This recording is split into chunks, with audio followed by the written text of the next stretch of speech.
You weren't rejected because you weren't good enough. You were rejected because you were someone they could actually love, and that's a harder thing to sit with. I know how backwards it sounds, because when we get rejected, the mind goes straight to lack. Not attractive enough, not interesting enough, not calm enough, too available, too honest, too early, too much of this, not enough of that. We go hunting for the defect because rejection feels like it demands one. But there's another explanation we almost never reach for. Sometimes the thing that made them pull back wasn't something missing in you. It was something present. You were close enough to matter, close enough to activate love. And for someone who spent their whole life treating love as the place where they lose control, the person they could love doesn't feel like safety. It feels like danger. So, let's open the case properly, because if you've spent months believing you were rejected for being too little, the evidence points somewhere much stranger, and by the end of this, I want the right suspect in the chair. Because you know the situation, I mean. There was warmth. Actual warmth. The kind you don't invent. The conversation that ran past midnight. The way they looked at you a beat longer than they needed to. The messages that arrived fast and full. You weren't reading tea leaves. You were reading a person who was plainly, visibly drawn to you. And then the chill. Not gradually. All at once, like someone closed a window. Shorter replies. Flatter energy. And you did what every intelligent feeling person does. You went back through it frame by frame, hunting for the moment you broke it. The message you shouldn't have sent. The feeling you named too soon. The night you let them see too much of you. Let's be honest about the part that hurts most. It isn't only losing them, it's the vertigo. You know what you felt was mutual, and their silence keeps asking you to testify against your own eyes. That's not ordinary heartbreak. That's a cross-examination you never agreed to. And this is where people lose months. Because the story you build in that spiral, the one where you're the defect, feels like the only story on offer. So let me put the verdict plainly, and then let me prove it. You weren't rejected because you were too little. You were rejected because you were enough to matter, enough to reach them, enough to turn love from a comfortable idea into a live possibility, and to someone wired to survive love rather than receive it. That isn't a compliment they get to enjoy. That's an alarm going off. But don't relax into that too quickly, because this verdict has a dangerous edge, and held the wrong way it will cut you. It can turn into a reason to wait forever. So stay with the case. We're going to walk the evidence piece by piece, and by the end, you'll know exactly what was real, what was never going to be enough, and the one thing you need to stop doing now. Before we go any deeper, if this is landing somewhere real for you, take a second to like the video, leave a comment, and subscribe to the channel. It helps this reach the next person sitting with the same question, the one replaying every good moment and wondering how something that felt that real could be walked away from. It reaches the next person who is starting to understand that being rejected is not the same as being unworthy. And if you leave a comment, tell me this. What was the hardest part to accept? That they felt it too? That they chose someone safer anyway? Or that none of it was ever about you not being enough? So back to the evidence. The first thing I want you to look at is the timing, not what they did, when they did it. Lay the whole thing out on the table like a case file, and one detail keeps repeating.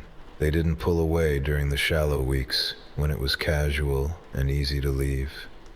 They went cold right after the closest moments, after the conversation that went somewhere real, after they told you something they'd never told anyone, and then gave you 3 days of silence, after the future crept into their sentences, the trip they floated, the "you'd get on with my sister," and then the retreat.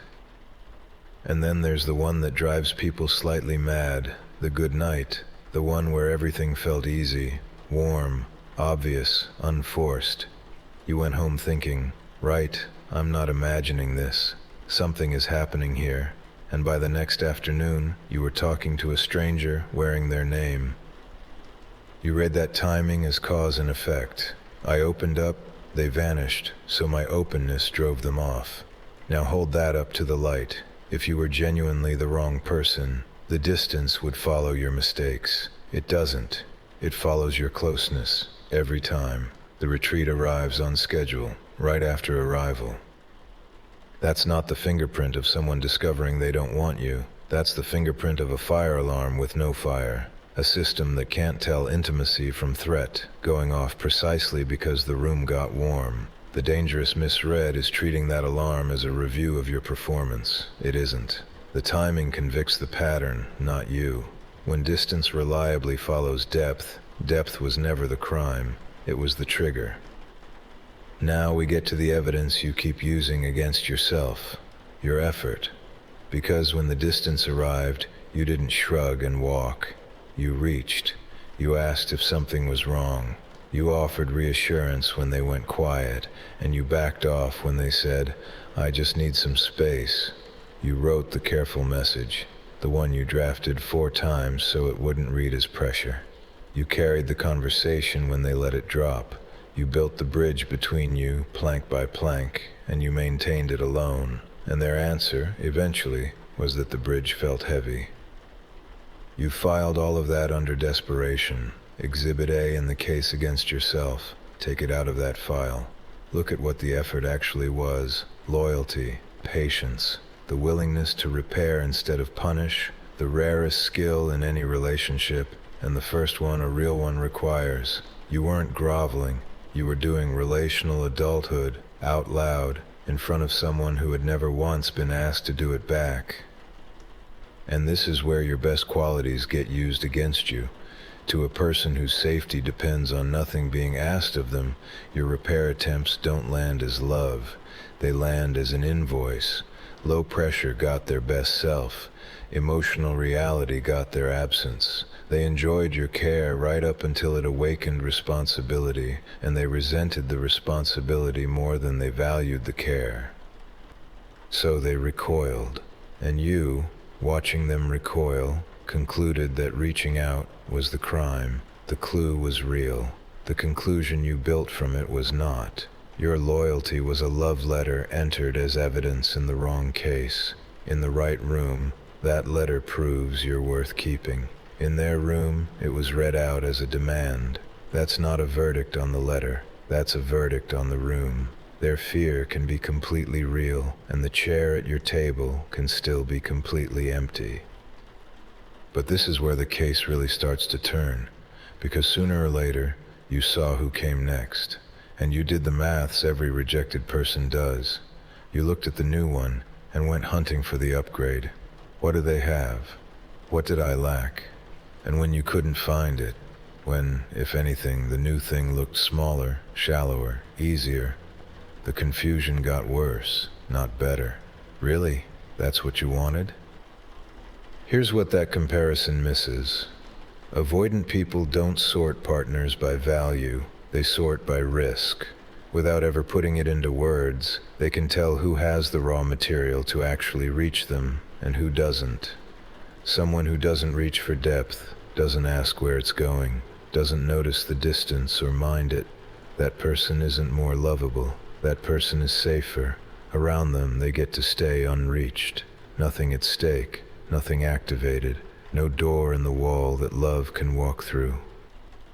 So when they moved on fast to someone who asks for less, that wasn't a ranking, it was a retreat to lower ground. You weren't replaced by someone who outshone you. You were replaced by someone who couldn't get in, and that was the whole appeal. And if they later shrank the whole thing, we were never that serious. You read more into it, or nothing at all, just public ease and private blankness. Don't let that rewrite the evidence.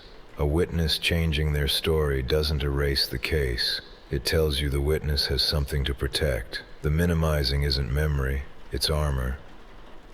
This is the part you must not romanticize, because I can hear the spiral starting. If I was the dangerous one, the significant one, the one they could love, then I'm special, and one day they'll be ready, and it'll be me. Careful, that thought will cost you a year. Being the one they could love makes you significant. It does not make you scheduled. And now hold on, because here comes the hardest line in the whole case, and I need you to take it whole. The bond was real, and real does not mean enough. A bond can be real without being safe, and true without being livable. The chemistry was mutual. You don't generate that alone. The closeness happened. Your read on every warm moment was accurate. Your loyalty, your effort, your willingness to repair, real and rare and witnessed, even if the witness later changed their story. So here's the finding, plainly. You were rejected because you were someone they could love, not despite your warmth, your depth, your consistency, because of them. You carried the exact combination that makes love possible, and love is the one thing they never learned to stand inside. The more you mattered, the more dangerous you became. Their retreat was never the measure of your worth. It was the mark of what your closeness activated. Where does that come from? Usually somewhere old. For a lot of avoidant people, closeness was once where disappointment lived. Needs went unmet. Depending on someone ended badly. Love got wired to loss of control. So now, when intimacy turns real, their nervous system pulls the emergency brake before they've consciously decided anything. The withdrawal isn't strategy. It isn't punishment. It's a reflex with a long history. And I want to hold two truths at once here, because precision is the whole point of this channel. Their fear is real. They are not a villain, and this was not an act. And their fear does not excuse their absence. You can have compassion for why the chair is empty and still stop laying a place for it every night. Understanding them is not the same as being chosen by them. It never was. Which brings us to the dangerous edge I warned you about. Because a verdict like this can quietly turn into a waiting room. Some of them circle back. The pressure drops, the risk fades, and they reappear. Warm, nostalgic, easy, right up until closeness returns, at which point so does the distance.